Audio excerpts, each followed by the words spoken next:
Hello everyone, XYBERJAE here, and in today's episode we're going to be talking about Peter Thiel.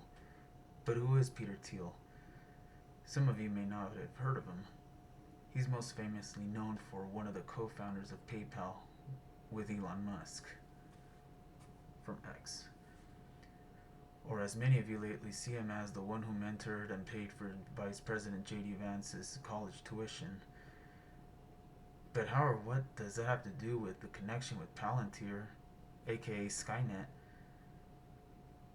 He's also a friend of the CEO of Palantir, Alex Karp. Let's do a quick deep dive on the basics of who Peter Thiel is, what school he attended, net worth of about $26.5 billion, according to Google as of 2025. His plans for America, according to moreperfectunion on YouTube.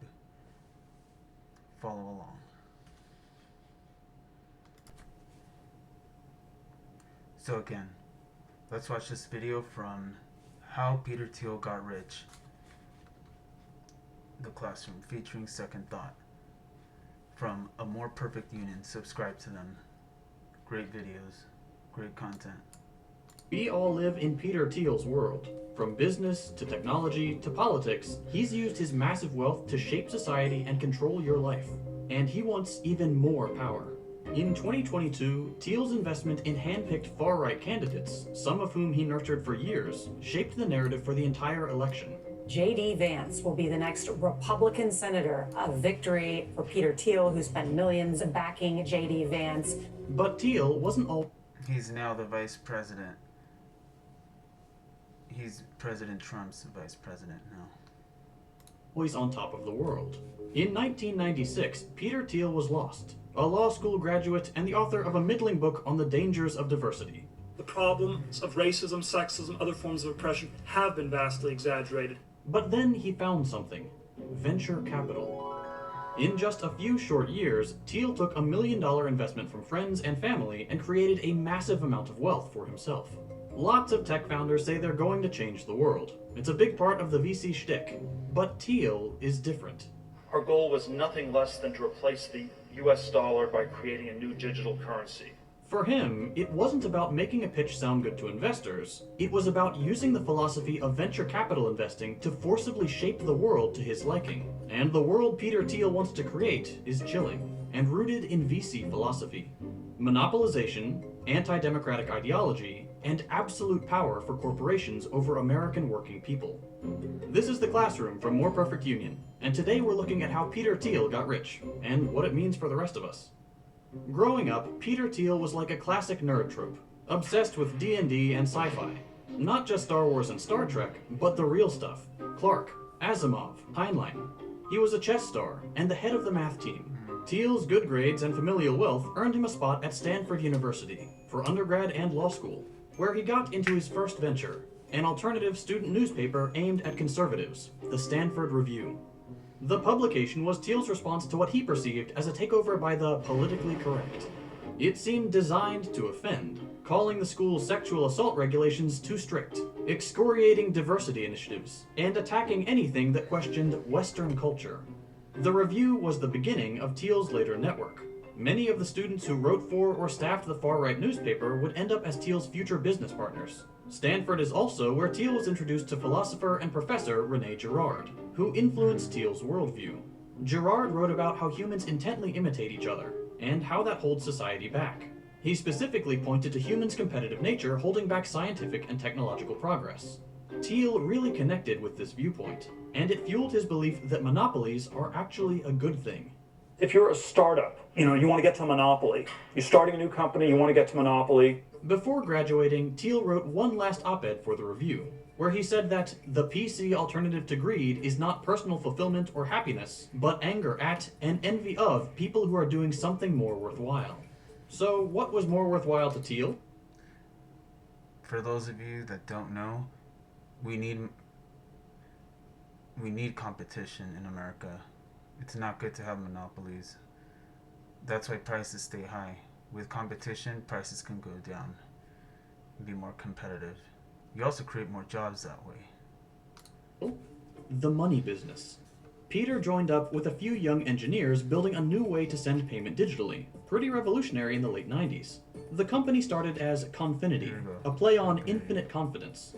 It briefly became X.com, as partner Elon Musk insisted, but eventually became PayPal. Staffing up. Yep, X. X was something Elon Musk was trying to do a long time ago. So a lot of you that think, X was because of Twitter, no. It was a long time plan. Thiel recruited some of his friends from the Stanford Review. The anarcho-capitalist views of that contingent were essential in the founding of PayPal, he explained at Libertopia 2010. The initial founding vision was that we were going to use technology to change the whole world and basically overturn the monetary system of the world. We could never win an election on getting certain things because we were in such a small minority. But maybe you could actually unilaterally change the world without having to constantly convince people and beg people and plead with people who are never going to agree with you through a technological means. And this is where I think technology is this incredible alternative to politics. You might think of PayPal today as a harmless mechanism for buying vintage movie posters on eBay, but the real goal was to completely destroy the global order of currency. Well, we need to take over the world. We can't slow down now. In a PayPal all-hands meeting in 2001, Thiel told staff, "The ability to move money fluidly and the erosion of the nation-state are closely related," as they were building a system to move money fluidly. But just a few months later, Thiel took the money and ran. PayPal went public with an IPO. We were the first company in the US to file after 9/11. Shortly after, PayPal sold to eBay. Thiel's 3.7% stake in the company was worth $57 million. What happens when you give a guy who wants to remake the world into one that follows his own twisted political vision $57 million? Well, it's not great. Look at his investment in Patry Friedman, a young Google engineer, pickup artist blogger, amateur model, and grandson of Milton Friedman. Which, don't get us started on Milton Friedman. It's But all Patry had a connected. big idea. Build artificial islands at sea to house lawless libertarian utopias. Peter Thiel got wind of this and offered Friedman $500,000 to quit his job at Google and get started on the project. Thiel truly saw starting new nations as the same as starting companies. Really, he said it.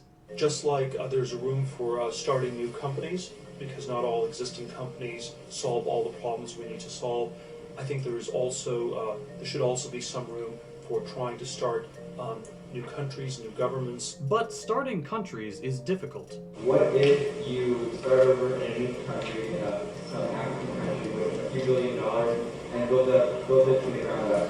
We've looked at this. We've looked at all these possibilities. I think the basic challenges are that it's not that easy to get the country. You might might not want to be stuck with the people you already have. And then actually, the basic infrastructure may actually cost quite a bit more. You want to do something that works much more incrementally and organically. Friedman Kind of reminds you of a country that they're investing in. You know which one I'm talking about. Well, two of them actually. Alright, now. Pretty scary, huh? Pretty scary stuff. eventually left the Seasteading Institute and Thiel's involvement seemed over. But let's look at the last part of that quote. Do something that works much more incrementally and organically. After giving up on starting a brand new country, Thiel set about refashioning the country he already lived in. This is how Peter Thiel used the venture capital mindset to seize political power. Presumably to the chagrin of Thiel's friends at Libertopia, he immediately got involved with the CIA. His next company was Palantir, a surveillance and data tech outfit, and seed funding came from In-Q-Tel, a non-profit venture capital firm dedicated to funding projects that would be helpful to the CIA. The firm isn't officially run by the CIA, but there is a revolving door of staff between the two, and the firm is colloquially referred to as the CIA's private equity firm. Palantir eventually did help the CIA, and the FBI, and the CDC, and a host of other governmental organizations that would have gotten Thiel booed right out of Libertopia. But to Thiel, it didn't matter that he didn't live in some anarcho-capitalist utopia, because he was building his own using his enormous wealth. Thiel exploited systems within the existing libertarian but only for billionaires system, like his tax trick, ProPublica unveiled in 2021 that much of Thiel's wealth is held in a Roth IRA, a type of tax-free investment fund meant for retirement. The amount you're allowed to contribute is capped at a few $1,000s a year. But in 1999, Thiel turned $2,000 he had in his account into PayPal stock, an investment which paid off. When Thiel was the first large investor in Facebook, that $500,000 angel investment, immortalized by this guy, Not financial advice. who looks nothing like Thiel in The Social Network, was just a restructuring of his tax-free retirement fund. He can eventually withdraw the over $5 billion in the account tax-free. The average IRA has 0.0000008% of that. Thiel's Libertopia friends have to pay high taxes, but Thiel won't on a large portion of his wealth. Then there's litigation financing. The ultra-rich can actually gamble on court cases. They fund legal fees for a lawsuit, then take a percentage of the winnings if they pick the right side. It's completely legal, and Thiel used it to silence free speech. After Gawker, an online news and blogging outlet, outed Thiel as gay, he set his eyes on destroying them. When Gawker posted a shadily acquired sex tape of wrestler Hulk Hogan, Thiel bankrolled Hogan's lawsuit against the publication. Gawker was bankrupted, and Thiel made a profit. Thiel uses his inordinate wealth and investment principles to get richer, to destroy the free speech of others. There you have it. A lot of these lawsuits are not even real. It's all just smoke and mirrors. It's all a political theater. It's all a reality show. And the rich are getting richer. Not even the ones in the lawsuit. Plaintiff or defendant. And to live in his own libertarian paradise. Another big investment area is in ideas. Pretty chilling ones. Let's look at the Dark Enlightenment movement, which Kortz calls an obscure neo-fascist philosophy, and media researcher David Columbia calls the worship of corporate power to the extent that corporate power becomes the only power in the world. One of the movement's loudest voices is blogger Curtis Yarvin. Thiel has invested heavily in Yarvin startups, basically funding a big portion of the Dark Enlightenment movement, and it's obvious the movement mirrors Thiel's beliefs. Complete corporate control. And two of his assets, long-term investments he's been nurturing for years, could help that goal. 2022 Senate candidates JDVANCE and Blake Masters. Both of them worked for Thiel firms, and he's been bolstering their careers this whole time, supporting their projects along the way. Vance and Masters are long-term Thiel investments. As an investor entrepreneur, I've always tried to be contrarian, to go against the crowd, AKA puppets. to identify opportunities that, in places where people were not looking. And they're just two of the far-right candidates Thiel invested in 2022. He's been donating big for years in order to further his political goal, a corporate-ruled utopia for billionaires. He's also investing in tech companies that will help his dark political project, like Rumble, a free speech-focused social network populated almost entirely by the far right. I'm on Rumble. So if Thiel is treating politics like investing, what can his investment strategies teach us about what's to come? Well, the guy loves monopolies. I have a single idée fixe that I'm completely obsessed with in on the business side, which is that if you're starting a company, if you're the founder, entrepreneur starting a company. Why is it always Stanford or MIT or Harvard or Yale? You always want to aim for monopoly, and you want to always avoid competition, and so hence competition is for losers. Something we'll be talking about today. What does it mean when a nation... Competition is for losers? What are you afraid of? No. Competition is good. Because if you have competition and you beat them, then you're credible. You're good. Because you beat the competition. If there's no one to compete with or beat, how will we ever know you're any good? is ruled by a monopoly, one single all-powerful entity, well, let's just say it's not a democracy. Right. There should also be some room for trying to start new countries. And that country would have a complete lack of accountability for the ultra-rich. Get rid of government regulation of technology. Allow us to build nuclear power, allow us to, go into space, have supersonic planes again, allow us to get rid of the FDA. Peter Thiel doesn't need to build an island to have his libertarian dreamland. He can build it right here in America. And he already is. Thank you for watching, and don't forget to like and subscribe. We'll be covering the stories of other billionaires and multimillionaires to examine the policy failures that made them rich, as well as the worker empowering stories and explainers you're used to. Well, that concludes the episode. So what do you guys think? A lot of information, I know. I kind of like this white line right here, by the way. But yes, that's just a few basics of who Peter Thiel is. What do you think? Good or bad for America? Good or bad for the world? Leave a comment, let me know.